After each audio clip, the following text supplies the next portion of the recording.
ಕರಾವಳಿಯಲ್ಲಿ ಮತ್ತೆ ಧರ್ಮದಂಗಲ್ ಪ್ರಾರಂಭವಾಗಿದ್ದು, ಇದೀಗ ಜಾತ್ರಾ ಮಹೋತ್ಸವಗಳ ಸೀಸನ್ ಪ್ರಾರಂಭವಾಗುತ್ತಿದ್ದಂತೆ ವ್ಯಾಪಾರ ಬಹಿಷ್ಕಾರದ ಕೂಗು ಕೇಳಿಬಂದಿದೆ. ಕರಾವಳಿಯಲ್ಲಿ ಇದೀಗ ಜಾತ್ರಾ ಮಹೋತ್ಸವಗಳ ಸೀಸನ್ ಪ್ರಾರಂಭವಾಗಿದ್ದು, ಅದರ ಬೆನ್ನಲ್ಲೇ ಅನ್ಯ ಧರ್ಮೀಯರಿಗೆ ಜಾತ್ರೆಗಳಲ್ಲಿ ವ್ಯಾಪಾರಕ್ಕೆ ಅವಕಾಶ ನೀಡಬಾರದೆಂದು ಆಗ್ರಹ ಕೇಳಿಬಂದಿದೆ. ಕುಂದಾಪುರ ತಾಲೂಕಿನಲ್ಲಿ ನಡೆಯುತ್ತಿರುವ 2 ಮಹತ್ವದ ಜಾತ್ರೆಗಳಲ್ಲಿ ಈ ಬಹಿಷ್ಕಾರದ ಬಿಸಿ ತಟ್ಟಿದೆ. ಕರಾವಳಿಯಲ್ಲಿ ಅತಿ ದೊಡ್ಡ ಹಬ್ಬ ಎನಿಸಿರುವ ಕೋಟೇಶ್ವರದ ಕೋಡಿ ಹಬ್ಬ ಡಿಸೆಂಬರ್ 8ರಂದು ನಡೆಯಲಿದ್ದರೆ, ಡಿಸೆಂಬರ್ 9ರಂದು ಉಪ್ಪುಂದ ಜಾತ್ರೆ ನಡೆಯಲಿದೆ.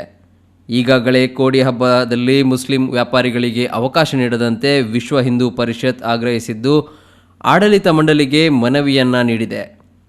ಹಿಂದೂ ಸಮಾಜದ ಮೇಲೆ ನಿರಂತರ ದಾಳಿ, ದೇಶದಲ್ಲಿ ಭಯೋತ್ಪಾದನೆ, ಲವ್ ಜಿಹಾದ್ನಂತಹ ಪ್ರಕರಣ ಹೆಚ್ಚಿರುವ ಕಾರಣಕ್ಕೆ ಮುಸ್ಲಿಂ ವ್ಯಾಪಾರಿಗಳಿಗೆ ಹಿಂದೂ ಜಾತ್ರೆಗಳಲ್ಲಿ ವ್ಯಾಪಾರಕ್ಕೆ ಅವಕಾಶ ನೀಡುವುದಿಲ್ಲ. ಈ ಹಿನ್ನೆಲೆ ಈಗಾಗಲೇ ದೇವಸ್ಥಾನದ ಆಡಳಿತ ಮಂಡಳಿಗೆ ಮನವಿಯನ್ನ ಮಾಡಿದ್ದಾರೆ. ಕೋಟೇಶ್ವರದ ಜಾತ್ರೆಯಲ್ಲಿ ಅನ್ಯ ಧರ್ಮೀಯರಿಗೆ ಅವಕಾಶ ಇಲ್ಲ ಎಂದು ಈಗಾಗಲೇ ದೇವಸ್ಥಾನದ ಆಡಳಿತ ಮಂಡಳಿ ನಿರ್ಧಾರ ಕೈಗೊಂಡಿದೆ. ಸಹಾಯಕ ಕಮಿಷನರ್ಗೆ ನಿರ್ಣಯವನ್ನು ರವಾನೆ ಮಾಡಿದೆ.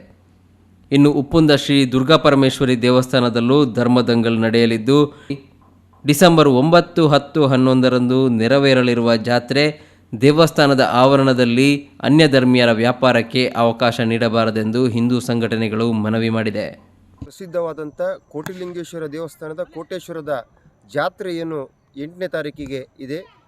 ಆ ಜಾತ್ರೆಯ ಪ್ರಯುಕ್ತ ಯಾರು ಮುಸಲ್ಮಾನರ ವ್ಯಾಪಾರಿಗಳಿದ್ದಾರೆ ಅವರಿಗೆ ಅವಕಾಶ ಕೊಡಬಾರ್ದು ಅನ್ನುವಂಥ ದೃಷ್ಟಿಯಿಂದ ನಾವು ವ್ಯವಸ್ಥಾಪನಾ ಸಮಿತಿಗೆ ಹಾಗೂ ಆಡಳಿತಾಧಿಕಾರಿಯವರಿಗೆ ಮನವಿಯನ್ನು ಕೊಟ್ಟಿದ್ದೇವೆ. ವಿಶ್ವ ಹಿಂದೂ ಪರಿಷತ್ನ ವತಿಯಿಂದ ಯಾಕೆ ಈ ಮನವಿ ಕೊಟ್ಟಿದ್ದೇವೆ ಕೇಳಿದರೆ, ಹಿಂದೂ ಸಮಾಜದ ಮೇಲೆ ನಿರಂತರವಾಗಿ ಆಕ್ರಮಣ ಮಾಡುವವರು, ನಿರಂತರವಾಗಿ ಲವ್ ಜಿಹಾದ್ ಮಾಡುವವರು, ಭಯೋತ್ಪಾದನೆ ಚಟುವಟಿಕೆ ನಮ್ಮ ದೇವಸ್ಥಾನದ ಬಾಗಿಲಿನಲ್ಲಿ ಮಾಡುವವರು, ಇಂಥವರಿಗೆ ನಮ್ಮ ದೇವಸ್ಥಾನಗಳಲ್ಲಿ ವ್ಯಾಪಾರಕ್ಕೆ ಅವಕಾಶ ಕೊಡಬಾರ್ದು ಅನ್ನುವಂಥ ದೃಷ್ಟಿಯಿಂದ ನಾವು ದೇವಸ್ಥಾನದ ವ್ಯವಸ್ಥಾಪನಾ ಸಮಿತಿಗೆ ಮನವಿ ಕೊಟ್ಟಿದ್ದೇವೆ.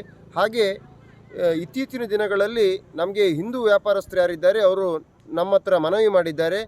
ಮುಸ್ಲಿಂ ಉರುಸ್ಗಳಲ್ಲಿ ನಮಗೆ ವ್ಯಾಪಾರಕ್ಕೆ ಅವಕಾಶ ಕೊಡುವುದಿಲ್ಲ ಮುಸಲ್ಮಾನರು ಅನ್ನುವಂಥ ದೃಷ್ಟಿಯಿಂದ ನಮಗೆ ಮನವಿ ಮಾಡಿದ್ದಾರೆ. ನಾವು ಕೂಡ ಹಿಂದೂ ದೇವಸ್ಥಾನದಲ್ಲಿ ಈ ಹಿಂದೂಗಳಿಗೆ ಮಾತ್ರ ವ್ಯಾಪಾರಕ್ಕೆ ಅವಕಾಶ ಕೊಡಬೇಕನ್ನುವಂಥದ್ದು ನಮ್ಮ ಆಗ್ರಹ ಕೂಡ ಆಗಿದೆ.